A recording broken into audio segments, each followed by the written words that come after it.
దేవుని పరిశుద్ధ నామమునకు మహిమ కలుగునుగాక. క్రీస్తునందు ప్రియ దేవుని బిడ్డలారా, ప్రభు అయిన యేసు క్రీస్తు పరిశుద్ధ నామములో మీ అందరికీ ఈ ఉదయకాల శుభములు తెలియచేయచ్చు ఉన్నాను. ఈ దినమంతయు మీకు మీ కుటుంబానికి దీవెనకరముగాను ఆశీర్వాదకరముగాను దేవుడు అనుగ్రహించాలని మీ కొరకై ప్రార్థిస్తూ ఉన్నాను. నేటి దినము కొరకు ఏర్పాటు చేయబడిన దేవుని వాక్యము అపోస్తలుడైన పౌలు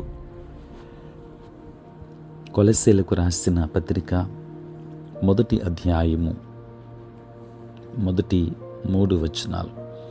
కొలస్సీలో ఉన్న పరిశుద్ధులకు అనగా క్రీస్తునందు విశ్వాసులైన సహోదరులకు దేవుని చిత్తము వలన క్రీస్తు యేసు అపోస్తలుడైన పౌలును సహోదరుడునైన తిమోతియును శుభమని చెప్పి వ్రాయినది.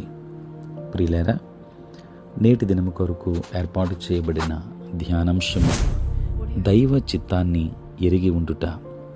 ప్రియులారా, అపోస్తలుడైన పౌలు తనను తాను పరిచయం చేసుకుంటూ దేవుని చిత్తము వలన క్రీస్తు యేసు అపోస్తలుడైన పౌలు అని వ్రాస్తున్నాడు. ప్రియులారా, పౌలు తన జీవితంలో దేవుని సంకల్పం ఏమై ఉందో ఎరిగినవాడు. దేవుని చిత్తానికి వ్యతిరేకంగా అతడు జీవించిన రోజులు కూడా ఉన్నాయి. ఆ జీవితం కేవలం తన కుటుంబ నేపథ్యం నుండి వచ్చింది. తన చదువు ఆధారంగా, వంశము గోత్రము ఆధారంగా, సామాజిక హోదా ఆధారంగా వచ్చింది. అయితే దమస్కు మార్గములో ప్రభు అయిన యేసు క్రీస్తు అతనిని దర్శించినప్పుడు, ఆయన పౌలుతో మాట్లాడినప్పుడు తన పట్ల దైవ చిత్తాన్ని గ్రహించాడు. అప్పటి వరకు ఏ ఆధారాలు తాను ఎన్నుకున్నాడో వాటన్నింటినీ తన జీవితం నుండి తొలగించుకున్నాడు. ప్రియులారా, కేవలం దేవుని సాధనముగానే ఈ లోకంలో బ్రతికాడు. ఈ లోకంలో మనిషి తన సొంత ఆలోచనానుసారముగా, తన ప్రాచీన ఆధారాలకు అనుగుణంగా జీవించడం అనేది ఏ మనిషి విషయంలోనూ దేవుని చిత్తం కాదు. ఆయన ప్రతి మనిషి పట్ల ప్రత్యేక ఉద్దేశాన్ని కలిగి ఉన్నాడు.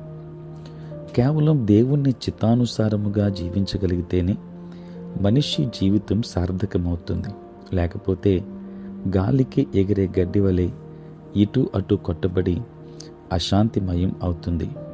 ప్రియులారా, మనుషులు చాలామంది అసలు ఎందుకు బ్రతకాలో తెలియకుండా బ్రతికే వాళ్ళు ఉంటారు. ఇంకా కొంతమంది కేవలం వారి కంటికి కనిపించే వాటి మీదే, తెలివి మీదే ఆధారపడి బ్రతుకు కొనసాగిస్తూ ఉంటారు.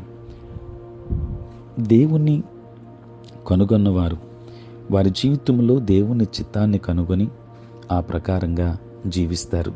ప్రియులారా, పౌలు మనం జీవితాన్ని జ్ఞాపకం చేసుకుంటే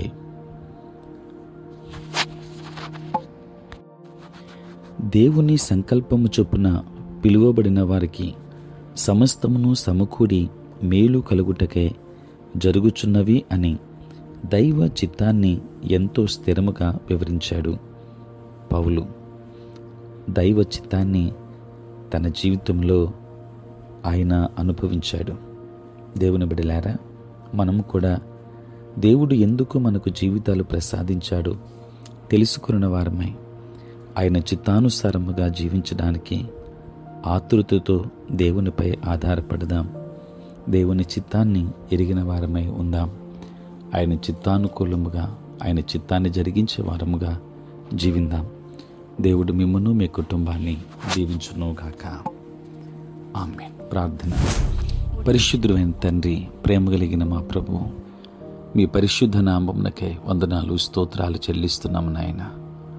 రాత్రంతయు కాపాడి సంరక్షించి సుఖనిద్రను మాకు దయచేసి మా జీవితంలో మరి ఇక నూతన దినాన్ని మేము చూడగలిగే భాగ్యాన్ని మీరు మాకు అనుగ్రహించినందులకే స్తోత్రాలు. ప్రభువా, ఈ దినమంతా కూడా మీ సన్నిధి మాతో ఉంచండి. మీ ప్రసన్నత మాకు దయచేయండి. మా ప్రతి బలహీనత నుండి విడుదలనివ్వండి నాయన. మాటలలో, తలంపులలో, క్రియలలో ఏ విధమైనటువంటి పాపములోనికి మేము జారిపోకుండా మీ పరిశుద్ధాత్మ కాపుదల మాకు అనుగ్రహించండి. యేసయ్యా నీకు స్తోత్రాలు. తండ్రి, ఉద్యోగస్తులు, వ్యాపారస్తులు, కష్టపడి పని చేసుకుంటున్న బిడ్డలందరినీ దీవించండి. చదువుకుంటున్న బిడ్డలకు మీరు తోడుగా ఉండండి నాయన. నీ సేవా పరిచర్య చేయుచున్న ప్రతి సేవకుని దీవించండి. సార్వత్రిక క్రైస్తవ సంఘాన్ని మీరు ఆశీర్వదించండి. పుట్టినరోజు, పెళ్లి రోజు జరుపుకొనుచున్న బిడ్డలను దీవించి నూతన ఆశీర్వాదములు వారికి అనుగ్రహించండి. మరొక పర్యాయం మా పనులలోను, నేటి మా పనులలోను, ప్రయాణములలో, పరిచర్యలో మీరే తోడుగా ఉండి నడిపించుమని యేసు నామములో ప్రార్థించి వేడుకొనుచున్నాము తండ్రి. ఆమేన్. తండ్రి, కుమార, పరిశుద్ధాత్మ త్రియేక దేవుని దీవెన సదా మీకు తోడై ఉంటును గాక. ఆమేన్.